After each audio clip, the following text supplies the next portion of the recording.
Sabe aquela sensação, depois de fazer uma prova, de pensar, se eu fizesse isso amanhã, a nota seria outra? Pois é. Essa impressão de que um resultado não é tão definitivo quanto parece é o nosso ponto de partida. Vamos investigar o que está por trás dessa variação. E aqui está a pergunta de $1 milhão, né? Por que o mesmo teste pode dar resultados tão diferentes? Um número parece uma coisa tão concreta, mas a realidade? A realidade é bem mais complexa. Para ilustrar isso, vamos conhecer duas pessoas que fizeram a mesmíssima prova, mas em situações bem diferentes. De um lado, temos o José. Ele fez a prova no sábado, completamente exausto depois de uma semana super puxada e ainda teve um jogo de futebol na noite anterior. Do outro lado, a Jenny. Ela fez o mesmo teste, só que super descansada, preparada. A nota deles provavelmente seria diferente. Mas a questão de verdade não é sobre o cansaço do José ou a preparação da Jenny. A pergunta é, será que o teste em si conseguiu medir a habilidade real deles, apesar dessas diferenças todas? A questão fundamental não é o estado de quem faz o teste, e sim a qualidade do próprio instrumento de medida. O teste foi consistente? Foi confiável? É essa pergunta que define a tal da fidedignidade de qualquer avaliação. Ok, para responder nossa pergunta inicial, a gente precisa entender um conceito-chave: a consistência. Na psicologia, essa ideia tem um nome específico, e é ela que garante que um teste seja, de fato, confiável. O termo técnico é fidedignidade, mas no fundo quer dizer consistência. Pensa numa balança. Se uma pessoa sobe nela 3 vezes seguidas e aparecem 3 pesos muito diferentes, não dá para confiar nessa balança. Com testes psicológicos ou educacionais, a lógica é exatamente a mesma. E aqui, olha, é importante não confundir fidedignidade com outro conceito, a validade. Fidedignidade é sobre consistência. O teste dá resultados parecidos em condições iguais? Já a validade pergunta outra coisa. O teste mede aquilo que ele se propõe a medir? Um teste pode ser super consistente, mas estar medindo a coisa errada. Hoje o nosso foco é só na consistência, na fidedignidade. Certo. Mas como os especialistas explicam essas variações na prática? Existe uma teoria que é, na verdade, surpreendentemente simples, e ela nos ajuda a desmontar qualquer nota de teste para entender de onde ela veio. A ideia é muito bacana. A nota que aparece lá no final, no papel, não é a habilidade pura da pessoa. Ela é uma combinação de duas coisas. A habilidade real, que a gente chama de score verdadeiro, mais uma dose de erro aleatório. E esse erro pode ser qualquer coisa. Cansaço, sorte, um ambiente barulhento, tudo isso entra na conta.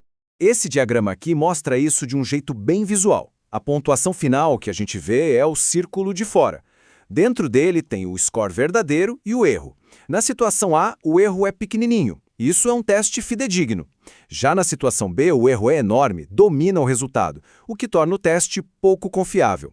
O grande objetivo de quem cria um teste é sempre fazer essa fatia do erro ser a menor possível. A teoria faz todo o sentido, né? Mas como que a gente transforma essa ideia de ruído num número? Como os psicólogos medem na prática o quão consistente um teste realmente é? A principal ferramenta para isso é a correlação. Pensa nela como uma nota, de 0 a 1, que mede o quanto duas coisas andam juntas. No gráfico A, a gente vê uma correlação perfeita, de +1. Quem foi bem num teste foi bem no outro. Já no gráfico B, a correlação é 0. Os pontos estão todos espalhados, não existe relação nenhuma. Para um teste ser fidedigno, a gente quer que os resultados se pareçam muito mais com o gráfico A. E como se faz essa investigação na prática? Bom, existem algumas estratégias principais. Cada uma serve para responder a um tipo diferente de pergunta sobre a consistência do teste. O método mais intuitivo de todos é o teste-reteste.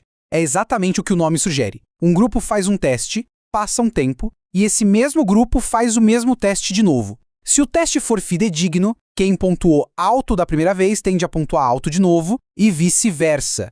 Olhando os números, a gente vê que as notas mudam um pouco. A pessoa número 2, por exemplo, caiu de 92 para 79. Mas o ponto-chave não é a nota exata, e sim a posição relativa da pessoa no grupo. Quem foi bem da primeira vez continuou entre os melhores na segunda? É esse padrão que a correlação mede para dar a nota de fidedignidade do teste. Mas e quando o erro não vem de quem faz o teste, e sim de quem corrige? Pensa numa redação, numa entrevista de emprego ou até num diagnóstico clínico. A subjetividade de quem avalia pode ser uma fonte gigantesca de inconsistência. O desafio fica bem claro nesse exemplo, né? Olha só o paciente 3. Um psicólogo deu nota 18 e outro deu nota 8. É uma diferença brutal. Para lidar com isso, se mede a fidedignidade interavaliadores, que basicamente verifica se os diferentes avaliadores estão, digamos, calibrados e na mesma página. E isso nos leva à questão talvez mais importante. A gente viu que a fidedignidade é um número, um tal de coeficiente de correlação. Mas, na vida real, o que é que a gente considera um número bom? Pois é, qual é a nota de corte? Se um teste tem uma fidedignidade de, sei lá, 0,75, dá para confiar nele? A verdade é que a resposta é depende. Depende totalmente de para que o teste vai ser usado. Então, o ponto crucial é esse. O nível de fidedignidade que se exige de um teste tem tudo a ver com as consequências daquele resultado. Um questionário para uma pesquisa acadêmica, por exemplo, não precisa ter o mesmo rigor que um teste usado para diagnosticar uma condição médica ou para decidir se alguém vai ser contratado. Para decisões que podem literalmente mudar a vida de alguém, um diagnóstico, uma contratação, uma vaga na universidade, o padrão é altíssimo. A fidedignidade precisa ser de 0 a 90 ou mais. Isso garante que 90% do resultado venha da habilidade real da pessoa, e no máximo 10% seja só o tal do ruído aleatório. Este gráfico aqui deixa a diferença bem clara. Se a decisão é de alto risco, como um diagnóstico, a exigência de consistência é máxima, 0,90 para cima. Agora, para uma pesquisa onde um erro individual não tem um impacto tão grande no resultado geral, um nível de 0,70 já pode ser considerado aceitável. A régua muda de acordo com o que está em jogo.